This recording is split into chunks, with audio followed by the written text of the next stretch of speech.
ValveTime.net. Hi, and welcome to episode 5 of ValveTime Top 5. In this episode, we're going to take a look at Valve's top 5 most iconic and memorable in-game locations. One of the primary pillars that make up a memorable video game is in-game locations. A unique setting can add immeasurably to a game's believability and suspension of disbelief, which in turn reinforces the structural stability of the story itself. Time and time again, Valve have proven their proficiency when it comes to creating unique game worlds that stick with players long after their game sessions are over, as well as distinct locations that exist either to serve the story or to actually tell the story. Be warned that the following list contains very minor spoilers for Valve's game series, more specifically the Half-Life and Portal series. So, without delay, let's get right to it. Number 5. To start off our list, we've chosen the location that not only sets off the entire Half-Life universe, but also Valve as a company. That's right, the number 5 spot for best location goes to Black Mesa, the impressively extensive research facility located in the arid and barren New Mexico desert. It's a location with which players of the original Half-Life should be intimately familiar, in no small part because of its diverse range of environments, which encompasses everything from claustrophobic lab chambers to elaborate underground railway systems, to networks for radioactive waste management, to expansive outdoor deserts filled with natural plateaus. It's as memorable as it is grand, particularly when one considers the context in which the first Half-Life game presented itself. That is, Black Mesa as a location became an immediately unforgettable staple in video game history because of how much it stood out against its contemporaries. Few video games of the time, and remember we're talking about video games released around 1997 and 98, attempted to replicate the real world. And even the ones that did often wound up with sprite-based power-ups and weapon ammo that floated in colorful orbs a foot or two above the ground. Black Mesa was one of the very first video game settings to feel as though it could genuinely exist in the real world, as most other video game environments of the day tended to feature more repetitive and less grounded environments, which made Half-Life as a whole feel much more absorbingly real. Far from being an afterthought, the style of Black Mesa's overall look is thrust front and center, even in the very beginning of Half-Life, whose first few levels are devoted to simply walking around the Sector C facility.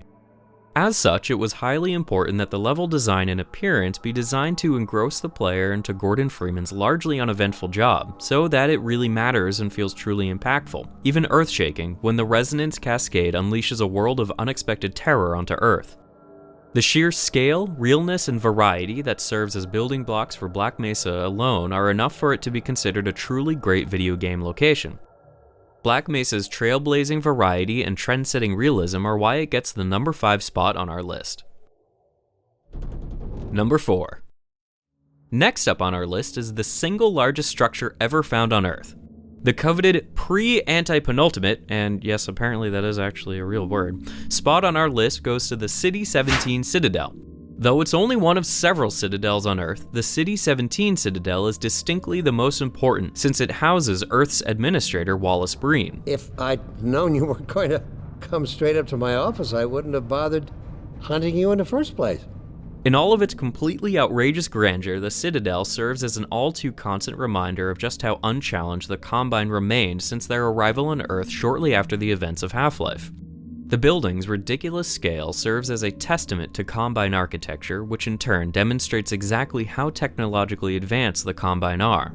A notion which is reinforced many times over when the player first enters the Citadel and sees the huge amount of clean-looking, efficient, futuristic technology, which is made all the more impressive given the largely jury-rigged bases that Gordon has been passing through before his foray into the Combine headquarters. The Citadel stands as the absolute epitome of Combine technology, and it does very well to convey the ease with which the Combine have ruled before Gordon's return from his G-Man-induced stasis. Whereas humanity has too few resources to build any technologically advanced facilities, the Combine have had all the time in the world to put together a base of operations 3 times the size of the current real-world tallest building on Earth. And, of course, we can't talk about the Citadel's impact on Half-Life players without discussing Stalkers, the disturbing examples of what fate awaits those who challenge the Combine or otherwise fall into their clutches. These once human slaves, manufactured in Nova Prospekt and seen primarily working within the Citadel, are the result of horrendous inhumane synth engineering, which is the same process by which creatures are turned into Combine war machines such as hunters, striders, and gunships. Aside from Stalkers, all of them appear to be engineered at the Citadel, which is made hauntingly clear in Half-Life 2's final few levels. thereby cementing the Citadel as the absolute focal point for fear as well as Combine control. Put simply, every single tenant that composes the major threats in Half-Life 2 stems directly from the Citadel, which makes it a flawless embodiment of the enemy. For being such a memorable and unifying way of tying together all of the Combine's power, the Citadel is number 4 on our list. Number 3. Next up on our list is City 17, the grand dystopian city of operations for the Combine, which acts as the main staging point for the events in both Half-Life 2 and Episode 1. Located somewhere in Eastern Europe, City 17 is enormously oppressed and presided over by Earth's administrator Wallace Breen, whose giant screen propaganda videos infinitely loop to remind the city's residents that they are supposedly safe. The widespread disrepair of the Orwellian city does well to convey the state that the world is in upon Gordon's release from stasis, making all too clear the Combine occupation from the moment Big Brother Breen greets Gordon at Half-Life 2's first train station.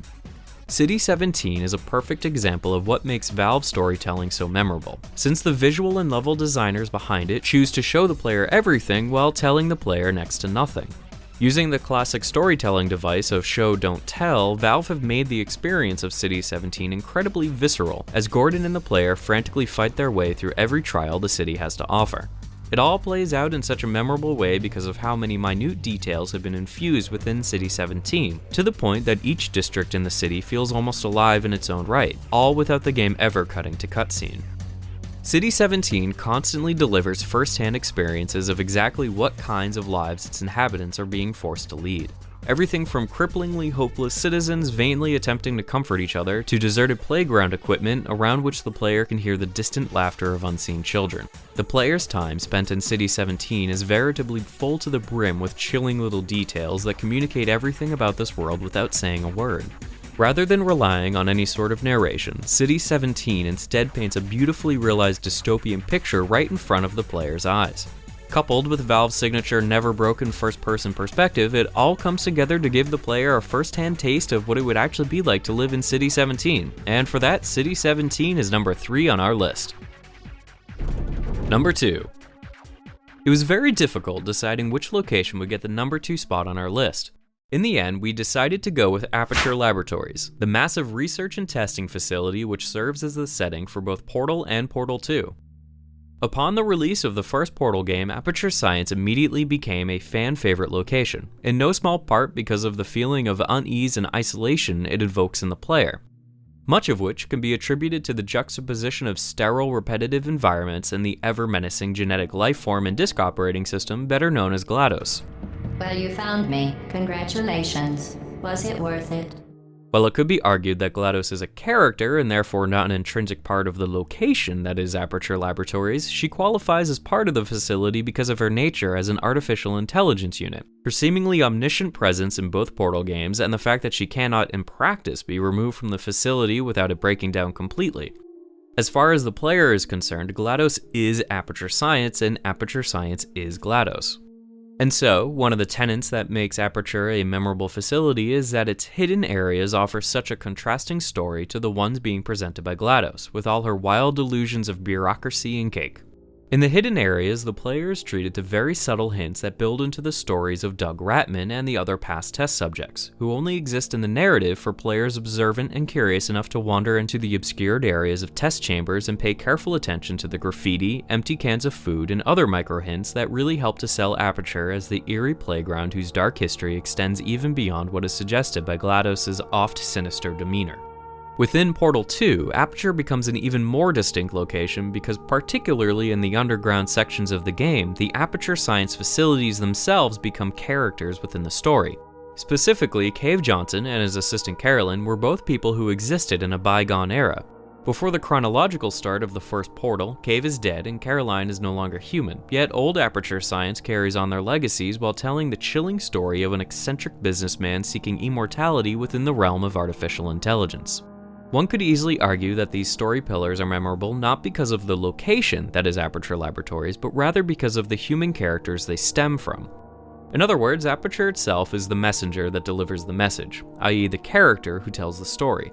For being a location that serves as its own characters and for telling such an interesting narrative with no live humans involved, Aperture Laboratories makes it to number 2 on our list. Number 1.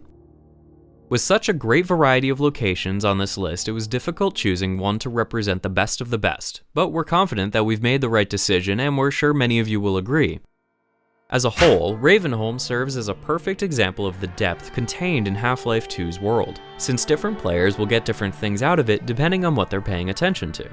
This former mining town served at one point as a resistant stronghold for refugees, until it was discovered by the Combine and consequently bombarded with headcrab shells, effectively turning the town into a home almost exclusively for headcrabs and zombies.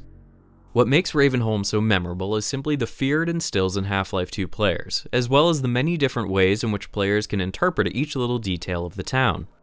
For example, a player entering Ravenholm can take everything at face value, with the player caring about little more than killing the attacking enemies. Or the player can take Ravenholm for plot value and see it as the result of one of the Combine's great atrocities, which in turn adds depth to the overarching plot while introducing the mad Father Grigori as an example of the kind of cunning thinking that's required to survive in this world. Or the player can take Ravenholm for thematic value, asking whether the town represents overwhelming despair and hopelessness, or possibly even a silver lining type of hopefulness because of the lone known survivor who continues fighting, unperturbed by the horror he interacts with every day. Finally, Ravenholm can be taken for psychological value, with the player experiencing a complex type of fear stemming from the creepy ambiance and the knowledge that not even Gordon is safe. The brilliant execution of Ravenholm as a location is deeply chilling and troubling. The trip through Ravenholm is something that simply cannot be found in any other video game. Whereas it's possible to find the running gun, sniper dodging, grenade throwing, flank avoiding action of City 17 in other video games, the part terror, part intrigue, part exposition, environment kill based trip through Ravenholm is a combination of tone, gameplay, and storytelling that is utterly unique to Half-Life 2 and is nowhere else to be found even when one considers Ravenholm's spiritual predecessor, the 1998 PC game Thief: The Dark Project.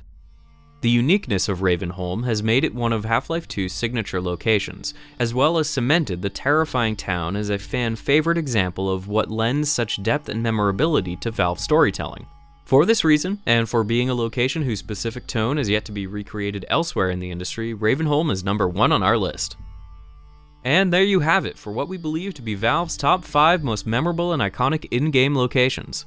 This is a topic we've been mulling over for a while, and we realize just how subjective it is.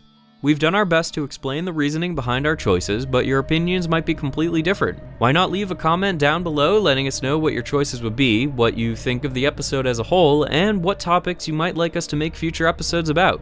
Who knows, your ideas could influence what we choose to do next. Be sure to check out some older episodes of ValveTime Top 5, and remember to subscribe for more ValveTime videos, news, and reviews coming soon. Thanks for watching, and bye for now.